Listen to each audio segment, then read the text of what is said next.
Bill? Where? All right, Bill, wherever the hell he is. Where the hell's Bill?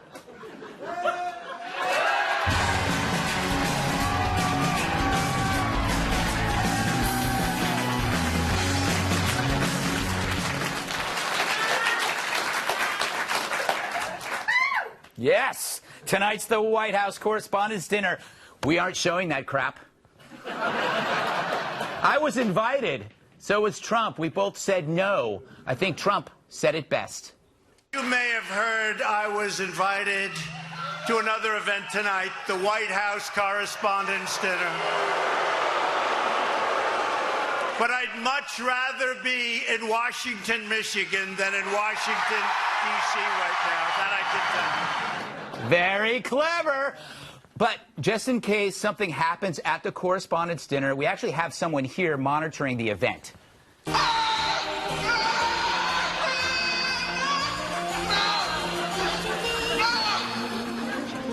it, please, I beg you! Poor guy. But damn, this was a great week. One of the best weeks ever. It's right up there with the Miracle on Ice, or when the wall fell, or when Lou Dobbs woke up in my basement. That rascal, he gnawed through the restraints. But it was a week of history, hugs, and handshakes. Merci beaucoup. Thank you. Thank you. I like him a lot. Only a prediction. Thank you. Thank you very much.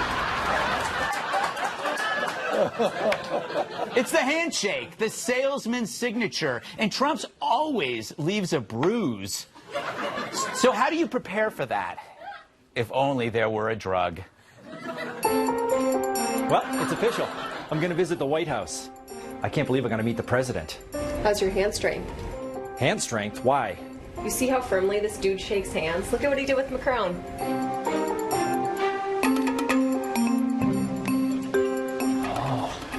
Wow. Yeah, I guess you're right. Sounds like you need a stronger grip. Yeah, but how? It's easy thanks to Preparation Shake. Never heard of it. Preparation Shake is a blend of cortisone and crushed up Himalayan fire ants. Apply 30 times a day for 3 days and watch your hand size and strength increase exponentially. You'll be ready for any handshake, especially with powerful world leaders. Wow, this is the most lotion I've ever had on my hand. I doubt that, cowboy. Well, I can feel it working already. Hey, Tom. Thanks, Preparation Shake. I'm ready for the White House. So try Preparation Shake today. You can go from this to this. Warning, may cause permanent enlargement of skeletal muscle and organ.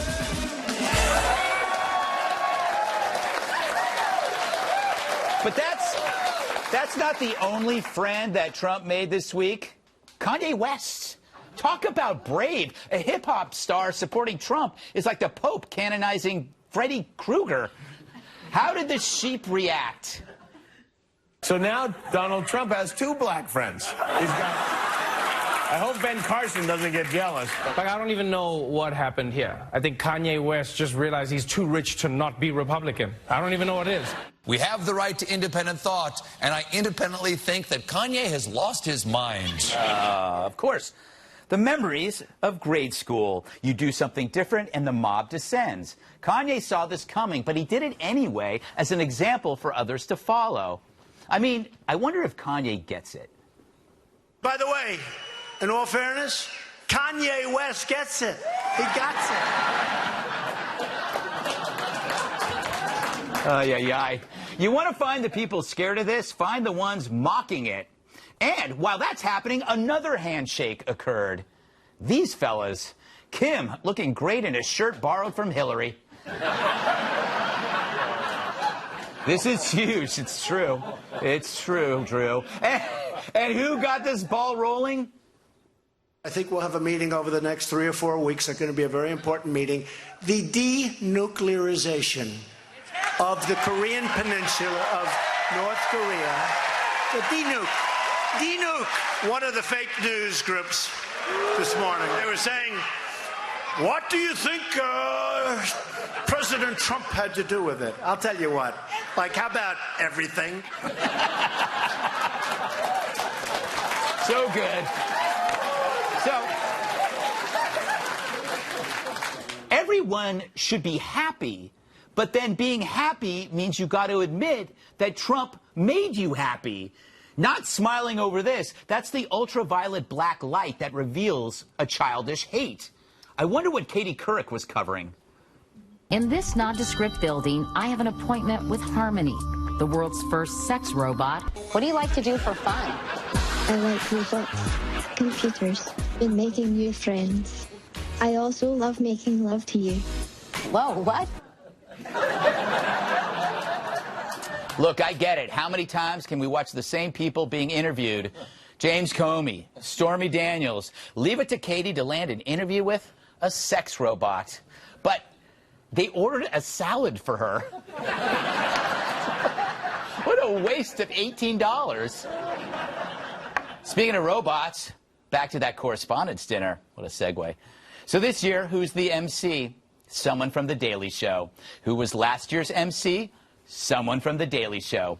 Who will be next year's MC? Someone from The Daily Show. So you can forecast the whole thing. A comic tells a joke you could see a mile away, and the audience will pretend to be shocked. It's as predictable as a question from John Carl. Mr. President, what about Michael Cohen? Are you considering a pardon Thank you for very Michael much. Cohen? Stupid question. So enjoyable. So enjoyable.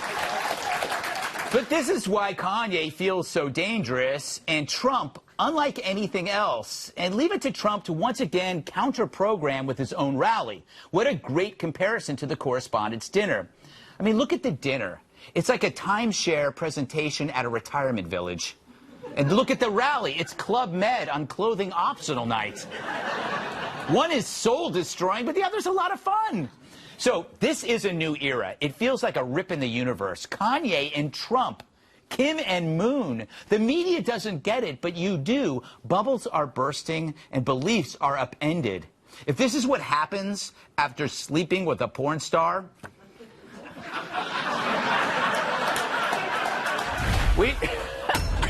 Thank you.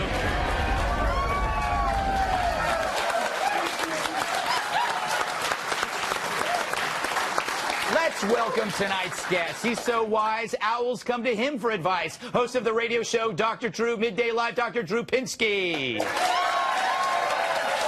He's the man with the plan who's never had a tan. Fox News radio host Tom Shillue. You next. She thought Silence of the Lambs was a romantic comedy. National Review reporter Katherine Timpf. And he's considered a giant among giants. Former WWE superstar, my massive sidekick Tyrus. All right. Drew, you claim to be a doctor. All right. I'm interested in the psychological effects of Trump winning on the visceral Trump hater. Yeah, the cognitive dissonance that's going to occur. In other words, when people believe that they believe deeply that this man is incapable of nothing good, if something good comes out of it, they either have to deny he had anything to do with it, right, or, as you said, the bubble bursts, their world rips in half, and what they will begin looking for is a scapegoat. Right. They will have to gather their aggression as a group and scapegoat somebody.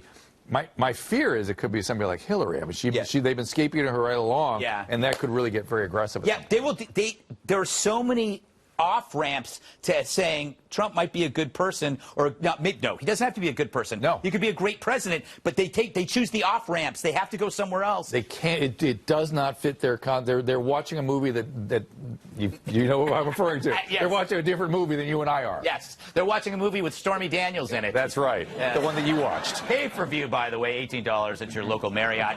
Hey, Tom, North Korea. Pretty big deal. Huge news, Greg. Huge news. Huge news for the whole world. And the interesting thing was that people who watch world politics had to admit that it was unprecedented and amazing. So I loved watching cable news because there was this phenomenon. If you remember, Fonzie couldn't say wrong. He never could say wrong. They were having so much trouble giving the president credit. They were like, President Trump definitely deserves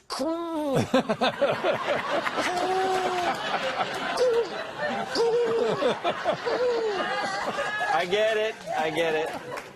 But it was such an extraordinary thing. It was extraordinary. No, in our lifetime, are you kidding? Did you ever expect this? No. But that's why he does things where he upends the table, then he starts at a negotiating process from chaos, and it tends to work. Kat, I want to ask you about Kanye. He upset a lot of people. Did he upset you? No. No. And all the people getting so upset made me very happy because I got to feel better than them. Yes. Think about it. Think about having the time and energy to actually get this mad over this. Mm-hmm. You need a life if you have that kind of time and energy. I'm serious. Go home, hug your family, take up fly fishing, do something, because that is very, very pathetic. It is. It is. Although I was very excited by it. So does that mean I need to get a life? Probably. Well, that's neither here nor there. Yeah, that is true. You already knew that. Yes, yes. All right, Tyrus, you have strong feelings. Do you think Kanye did this to promote something? Well, first of all, going back to your point about all this came from sleeping with a porn star. Yeah. We probably all should sleep with porn stars. That was my point. Yes, yeah. Well, I know you're upset, so I want to get that. Yes. I'm more upset at the narrative. Yeah. That there's this shocking misnomer that a brother, African-American, could like Donald Trump, like Kanye was the first one. Mm-hmm. Like, he was pro-Trump. Great. Yeah. Move on. Mm-hmm. It's not a big deal. Yeah. A lot of black people voted for President Trump. A lot. Mm-hmm. They did not all vote for Hillary Clinton. Mm-hmm. It's not how it works. Yeah. And the narrative that is played, we had an amazing, historic moment. Mm-hmm. It's like the wall coming down. This is something that in the history books will be at least 2 chapters. Yeah. North and South Korea are on the same side. Mm-hmm. And the narrative is, oh, let's get black people in Trump again. Let's get a racial thing going. That is what drives me nuts. And Kanye, of course, he's a perfect guy for that because he's not political. If you asked him, hey, what's your favorite part about Trump's, I don't know. He doesn't even know. He didn't vote. He did this when he was elected. He was like, I didn't vote, but if I would have voted, I would have voted for Trump. He does it for reactions. And then to make it worse, the next was today, I'm got a song coming out now about it. Like, it's hard to be. That brother don't represent other brothers. He doesn't. He's him. Yeah. He's part of that Kardashian world where they do things for attention. And it's very cool right now to say, hey, I'm cool with Trump because the left will be like, because the left, it's the new rebel. Okay. It's the new villain. I'm a bad guy. I like Trump, and then the left will be like, oh, and you get 2 news cycles. Yeah. You get a ton of attention. Everybody, like, damn, I'm mad that I was supportive in the beginning. I should have waited. I could have got a book deal for my own show on Sunday nights. Don't applaud that. You fell for it. I did. I am deeply disturbed about what they're saying about Kanye. They're saying because he's contemplating political views they don't agree with, he lost his mind. Yeah. He's been public about having had a psychiatric condition, so you're stigmatizing him, A, B, and anybody else that has any kind of psychiatric condition. If you don't agree with their ideas, you have to stigmatize somebody like that. And then number 2, since when is it that changing political views or contemplating political views is a sign and symptom of psychiatric illness? Yeah. Give me a damn break. Yeah, we're pathologizing. They are not even pathological. They don't even know what they're doing. That's the problem. They're throwing epithets But we're around talking about Kanye West instead of Kim Jong-un. That's the problem. All right, should I think or Korea. Who gives a damn about a rapper who hasn't had a good album in 2 disagree. years? I think they're both monumental in different ways. One is in our culture, and one is in world geopolitics, and they're both kind of groundbreaking. The geopolitics thing, obviously, is a bigger story. But the fact that Kanye is urging people to step out of the boxes of right and left, anti-Trump, pro-Trump. We are in a society where everybody is being put in buckets or boxes, and he's saying, don't be in a bucket, don't be in a box. I think that's important as a pop culture evolution. But it's not. They already stepped out the box. That's why we have Donald Trump as president. Yeah, that's the point. They push this narrative like we're all in boxes. We're not. We're only on, if you watch CNN during the little panels and they talk about all the trouble in the streets, but if you actually go in the streets, I travel the world, I'm in the airports, and I've yet to have, although I'm a giant, I get it, but I've yet to have somebody run up to me, hey, Uncle Tom, what you doing on Fox News? Like, hey, man, good job, brother. Way to keep telling how it really is. That's not the real narrative. It's not exciting or surprising. Brothers like Trump. How many are there? Is there a tribe? Is there a whole bunch of them? Is there more than 5? Yeah. I mean, it's BS. It's not real. We got more to come. I can't believe what President Trump said in Michigan tonight. That's what we call a tease in our business, and I wrote it last Tuesday.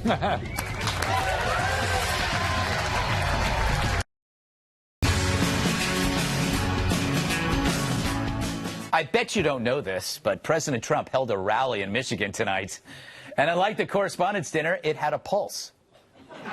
Russian collusion. Give me a break. What about Comey? We're going to build the wall. We're getting it. We've already started. I don't know if you see. Governor Jerry Brown. Moonbeam. Moonbeam. We love you, Trump! I love you too. Boom, boom, bing. Is this better than that phony Washington White House Correspondents' dinner? I could be up there tonight smiling. Oh, man. But Trump doesn't love John Tester. He's the Montana senator who was pushing allegations about Trump's former pick for the VA, Dr. Ronnie Jackson. But they haven't been able to prove some of these allegations. So the president had this to say. Tester started throwing out things that he's heard. Well, I know things about Tester that I could say, too. And if I said them, he'd never be elected again. He's so totally from Queens. Earlier today, Trump tweeted that Tester should resign.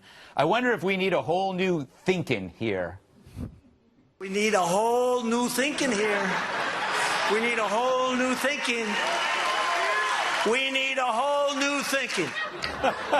That's the new motto. Tom, do we need a whole new thinking? We do. Well, he's doing this rally at the same time as that dinner, and we always used to watch that dinner on TV. We didn't want to watch it, but we did anyway. Right. It's super boring, and you know why? Dinner. Dinner is terrible. It is terrible for the performer. It is. It's terrible. Yeah. I hate performing at dinners. Yes. Stop with the dinner. Tink, tink, tink, tink. Shut up.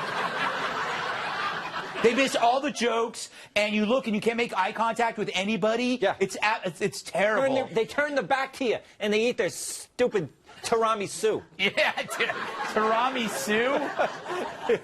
Great job. Great job. What's a tiramisu? Soup.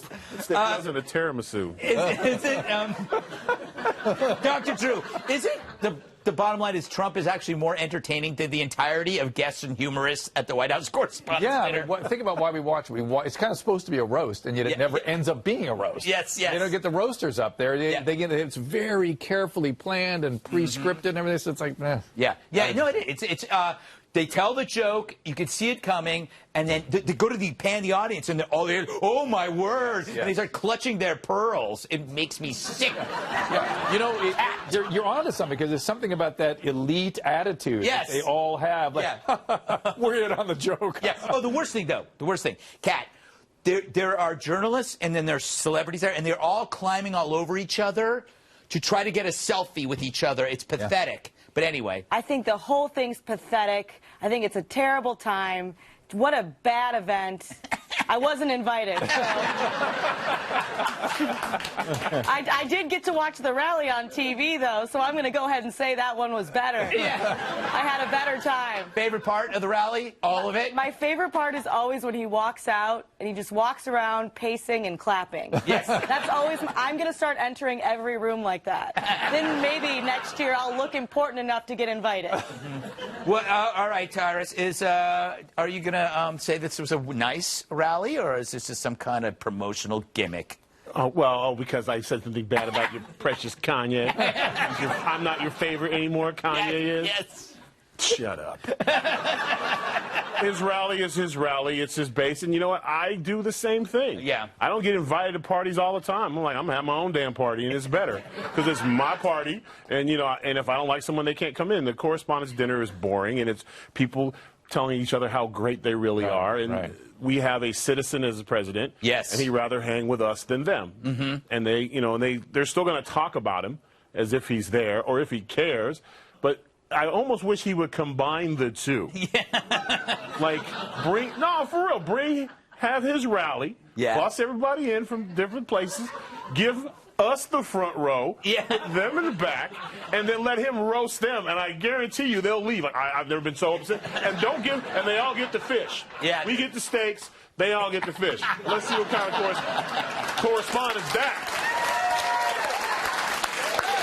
And Terama sausage for everybody. Terama sausage. Hashtag Terama sausage. We got to roll. But the point about citizen president, that's the huge thing about Trump, is that he's a billionaire, but he's more in common with other people, which is, no one's, I think, saw that coming. I don't know. Maybe. No, you're Except for me, I saw it coming. I saw it coming, Greg. No, thanks, Tom. Because I got dragon energy. He's not a politician, therefore. Yeah, exactly. All right, James Comey got lost in the woods on his book tour and met a bear. It's like Frost Nixon if Nixon was super boring and Frost was gorgeous.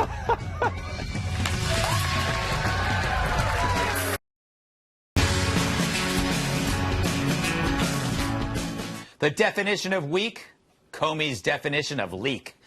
Former FBI Director James Comey appeared on Special Report with Bret, or what we call that thing after the 5. And there he made this weird claim that the memo he leaked to his law professor friend isn't really a leak because it wasn't an official government document. What specifically did you leak to Mr. Richmond? I sent Mr. Richmond a copy of a 2-page unclassified memo and asked him to get the substance of it out to the media. Did you leak other things through Mr. Richmond? Yeah.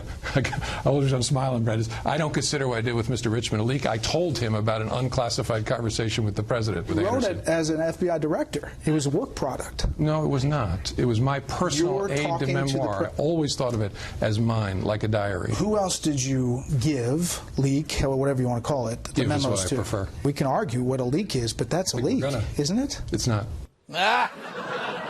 So because Comey wrote about official stuff in his diary and then relayed it to his buddy, it's not leaking.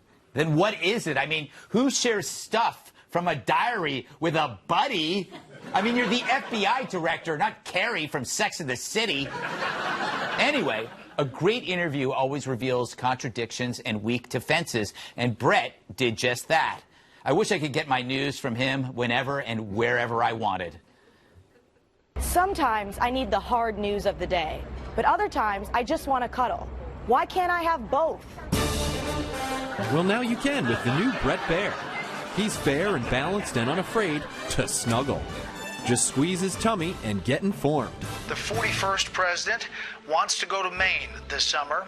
Bret Baier is there when you start your day. French President Emmanuel Macron and his wife arrived yesterday, attended a dinner at Mount Vernon. And with his signature striped tie, pocket square, and flag pin, Bret Baier fits in with even the most sophisticated crowds. Jeff Sessions will not recuse himself from the investigation into the president's personal attorney, Michael Cohen. And he's there at the end of your day, too. When I get home at night, I just want something to hold that brings me comfort, but I also want the news. At this hour, voters are still casting ballots in Arizona's special election. Thanks, Bret Baier. And don't forget, Bret Baier can help you nail a job interview. I don't know if you're a match for this company. Rough day on Wall Street. The S&P 500 lost 36. The Nasdaq finished down 121. How about now? You're hired. I know. So get your Bret Baier today. I'm Bret Baier in Washington, and I'll see you later. That is Bret Baier. Tyrus, the more Comey talks, the worse he sounds. I got to agree with you on this one, tall guy. He, if it's not a leak, what is it? Yeah. You know, it's like when I was a child. You lied. No, it wasn't a lie. I just didn't tell the truth. Still a lie. No, it's different. Like, well, what is it? The next, and that was a great interview. But the only question, well, what would you call it then? Yeah. And then hit a meek. Yeah. Or a sneak. Yeah, it's a sneak. It's like a secret. But he did it on the job. If you're clocked in, he could go to jail. Yeah, I mean, he should. The scapegoating stuff I was talking about, it may start to go that direction. The right forces come together. It could be him, could be Hillary. These kinds of issues could really create a very focused scapegoating mechanism. I have a theory that they had Bear do that interview last, his book publishing company, because they knew he was going to be so tough. And if he had done the first interview when the book came out, all the other reporters and interviewers would have to have replicate Bear, so they put Bear at the end. Bear was the last person to devour him. And it's the last thing on everyone's mind, so it really was a bad marketing ploy. They probably should have went the other way. They should have got the worst of it, and then he could have had the pillow talk on The View, and he could have had the cooking shows, and he could have had the Sesame Street with Big Bird stuff. You know, warm, fuzzy, cozy Comey, opposed to you lying about being a leaker. You know, Kat, I can't think about pillow talk on The View, but I want to ask you, where is this going with Comey? What's next? I think he's going to probably want to do more interviews. He loves doing interviews, but I just think it's hilarious that he says it's not a leak because it was his diary. Yes. But then he also says that he gave a copy of it to the FBI. So let's say he's telling the truth and it really was his diary. That would mean that what the FBI director was doing at work was running around sharing his diary with his coworkers. Yeah, that's creepy. Weird, right? That's weird, and I don't want my tax dollars paying for your little diary reading parties. Come on, get it together. I mean, what else did he share? It was like, yeah. And then I had this dream about a unicorn, and the unicorn fought a Pegasus, and I was shirtless on the Pegasus. Anyway. Waste of time. Gutfeld Monologues. How did this end up here? Do they know, did he have a protracted diary, or was this just that day when he was concerned that he could be called on the carpet and wrote some notes down? Suddenly he had a diary, but he didn't have a diary the day before. I think he has diarrhea of the mouth, Tom. We're going from diarrhea to leaks. I don't know why I feel like I'm back in my office. Yes, exactly. He does. He said he called it Aide de memoir. Yes. What kind of man who's that height says words like that? It's not dignified. It's not dignified. I don't trust tall people, Greg. You don't? Oh, you shouldn't, because we don't like you either. There's something fishy about tall people, especially people that tall who keep diaries. I don't like it at all. No, there is a link. There's something wrong. I bet he eats tiramisu. All right, I want to move on, but I want to say that he actually wrote the wrong book, because this is really about how Hillary protected Huma Abedin, which allowed Anthony Weiner to continue with that laptop, which then had the emails. And so then Comey knew that the NYPD was going to go after the emails on the laptop. So that's when he wrote notes. Memoirs. The memoirs. So the story, I mean, if you're going to write a book, it should be about Hillary's unwillingness to deal with Huma.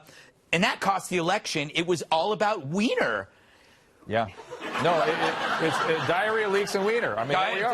There it is. Diaries, leaks, and Wieners.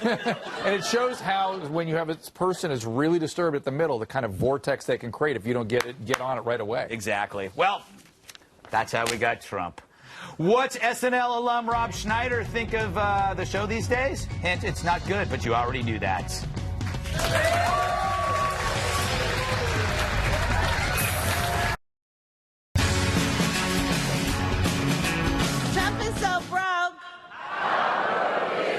He has to fly failed business class. Trump is so broke. He looked for foreign oil in Don Jr.'s hair. That's what we're missing, folks. Wow. Bad. All right. So what has 3 letters and puts you to sleep? Former Saturday Night Live cast member Rob Schneider thinks SNL is kind of predictable these days, because you know which side everyone's on politically. He cites Alec Baldwin's version of Donald Trump. He says, quote, "I don't find his impression to be comical. I know the way his politics lean, and it spoils any surprise." And so he so clearly hates the man that he's playing. I never thought I'd find myself agreeing with Deuce Bigalow. But he's right. Now, the Greg Gutfeld Show has only a fraction of the staff that SNL has. There's 8 of us working on this show. SNL has many, many, many times that. And yet, according to new research, we destroy them on the laugh per minute ratio. Let's take a look at this graph here from the This is from the Institute of Humor, a Swedish group out of Sweden. The LPM ratio, laugh per minute ratio, for SNL is 0.002. The LPM ratio for the GG show, 6,000.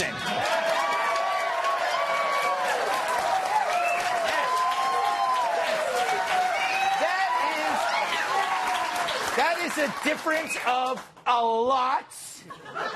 Please applaud again if we should all get raises.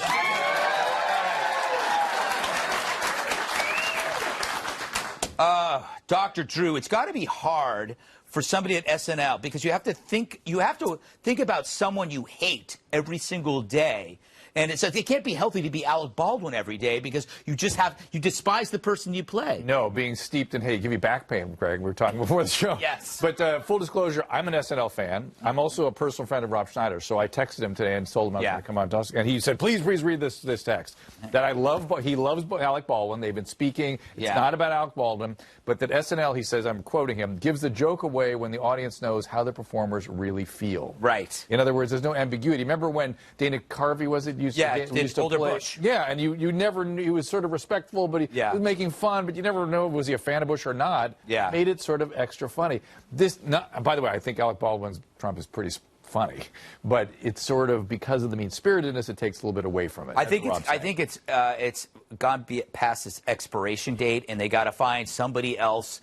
Or other targets. That's the problem, is they don't have other targets. It's just Trump. You know, Kat, you did stand-up last night. I heard you killed, which is comedy lingo. She didn't actually kill anybody. Yeah.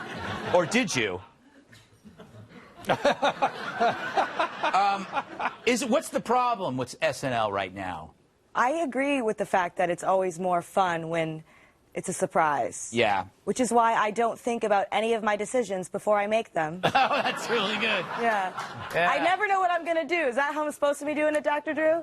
Kat, you're doing good. Yeah, thank you. You perfected this. Yes, your day is a litany of bad surprises. Right. Well, no, we already know what the punchline is before the joke's even been set up. Yeah. So I agree with that. Yeah, okay. But I mean, look, it's a subtle point about comedy, and again, it shows how crazy we've gotten. Poor Rob was a great guy, and is a moderate. He's not one way or the other. He's being personally vilified. He must be a misogynist. He must be a racist. He must agree with Trump. He must be a Trump supporter. Whatever it is, he personally gets attacked for making a comment about comedy. That's the way it works now. Personal attacks. Tom, you are also a comedian, or so you claim, though we have no proof of it. Tiramisu. Tiramisu. Yeah. Comedy gold there. Comedy gold. It's not the performer's fault, and they are very funny people in the show. Yeah. And Schneider's hilarious, and Alec Baldwin's hilarious. You saw him on 30 Rock. Very funny guy. Great show. Everybody's funny. The problem is the audience. I'm so glad I don't do politics in my act. I talk about my life, so I can appeal to both sides, I think. And so I'm glad that I get out there and I work in front of audiences and I don't have to deal with the wrath. Because Saturday Night Live has to deal with the wrath. It's not their fault. It's the audience. They're very sensitive, and they will abandon them. They say it. Did you see what happened to Shania Twain? Yeah. She said, "I'm not even, from the U.S., but I might have voted for Trump." And everyone said, "Goodbye. I'm burning your albums right now." I mean, it's insane.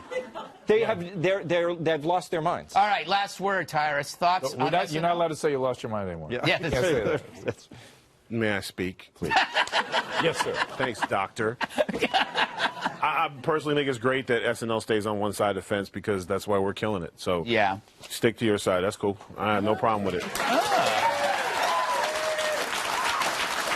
We are a far superior show and on a fraction of the cost and staff. No, you're kidding. Yeah, I know. Can you tell by our sets? No, we're fantastic.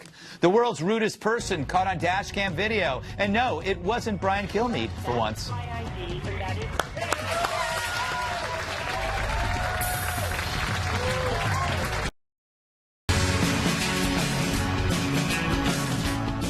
I have a theory. I'm too good looking for motion pictures.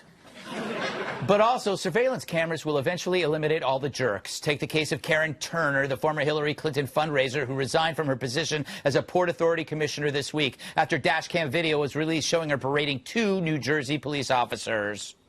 You may not tell me when to take my child. You may shut the up. Ah, it's like the White House Correspondents' dinner. So what got her dander up? Well, it all started when the officers pulled over an unregistered car driven by a person over 18, Karen's daughter, in the car. So when Karen came to pick them up, she tried to play the "don't you know who I am" thing. Ugh. You're just here as a rider, right? No, I'm not. Okay. I'm here as a concerned citizen and friend of the mayor. I am the commissioner of the Port Authority, and I'm heading up over 4,000 police officers. Okay? So, if there's a problem, I think I have... There's no problem, miss. Now, don't call me miss. I'm commissioner. Why is the car getting towed? Go ask him. No, I'm asking. You're the person who's ordered it, and trust me... Miss, this does not involve you 1%. It's not your vehicle. How are you involved? Don't call her miss. This happened a month ago, but the footage was just released, and now Karen can't use her commissioner title to belittle anyone anymore. We went to her for comment.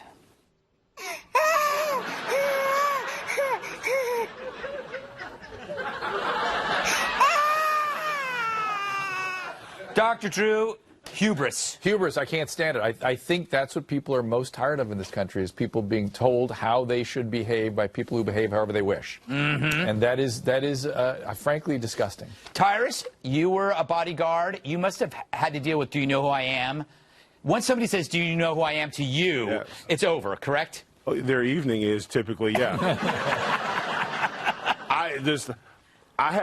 I've heard rumors about this. I had never, until I saw this footage, I had never seen white privilege gone wrong before. That was fantastic. Yes. I mean, I dreamed about it. Yeah. I dreamed about it, but man, wow. You know, Kat, I believe that we're being filmed constantly now, so all bad behavior is going away. Like, I won't even pick my nose because I know someone's going to start GregPicksHisNose.com, and there'll just be pictures of me digging. You pick your nose. I do. This woman has sent back every cup of soup she has ever ordered. She has that face and that purple puffy vest that just screams, "Let me talk to the manager."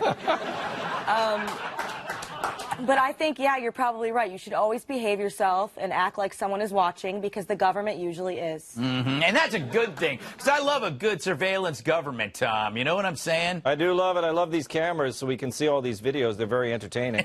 It's true. It's a whole new channel. I say, "Do you know who I am?" all the time, though, Greg. I'm like, "Do you know who I am?" Tom Shillue on Fox News Radio every day. 3 to 6, officer. By the way, what do I owe you? So I'm very friendly when I say it. Oh, that's good. You know, the irony, maybe, I don't know if irony is the correct word. She was in charge of ethics at Port Authority. By the way, Port Authority is like, I didn't know there was ethics in the Port Authority. Yeah, that's pretty much a free-for-all down there. Yeah, there is. Every department has an ethics department now. And again, it's people telling us how to behave, how to think, how to talk, how to speak. And that's, I think, what people are tired of, which is, if not just when our ethics department get involved, but if our government starts to feel entitled to do the same, we've crossed the line. Mm-hmm. You know, I have to feel some sympathy for her kids. Because they must have been really thrilled by her spirit. Why? No, because they're standing They're not used to it? Yeah. Her friend, they had an unregistered car, and they didn't go to jail? Man, I'm glad white privilege went wrong, because, man. Tom? But they called her. The daughter was like, "Call mom. She always gets her way." So they really thought she was going to do well. Oh, those are going to be great kids. Yeah. I'm just saying. Yeah, let me call mom. You don't want your kids thinking that about the parents. But it does bug me, like, when somebody says, "Do you know who I am?" It's instantly you're saying you're better than the fellow human being and that you deserve priorities and perks. Yes, it's misappropriation of power. It's the rules don't apply to me. Yeah. But have we ever done, anybody done this? Never. But do you know who I am? Yeah. All the damn time. Yeah. No, you know what? Usually when someone says, "You know who I am," it's always, "I know who you're going to be." You know, I've done it, but I'll do it in the way where I say, "Do you know who I am?" Does someone know who I've met before? And they're always like, "No, forgot you, sorry." Yeah, it's like when you come to the Fox building. Yeah, I'm like, "Hey." Yeah, who's the crazy lady in glasses who's she's actually on a show. Yeah, it's pretty much my life. But this is the same thing as James Comey with his notes. Yeah. It's government employees thinking they can misuse their power. Draw the line between the Port Authority woman and the FBI. I hate it when people misuse their power. You know this book's coming out. You know who I am? I wrote this book. It's all my monologues from the 5. It's fantastic. You know that you can get this on Amazon or BarnesandNoble.com. You can pre-order it too, right, boss? Yeah, you can. Oh, right. You can. And you know what?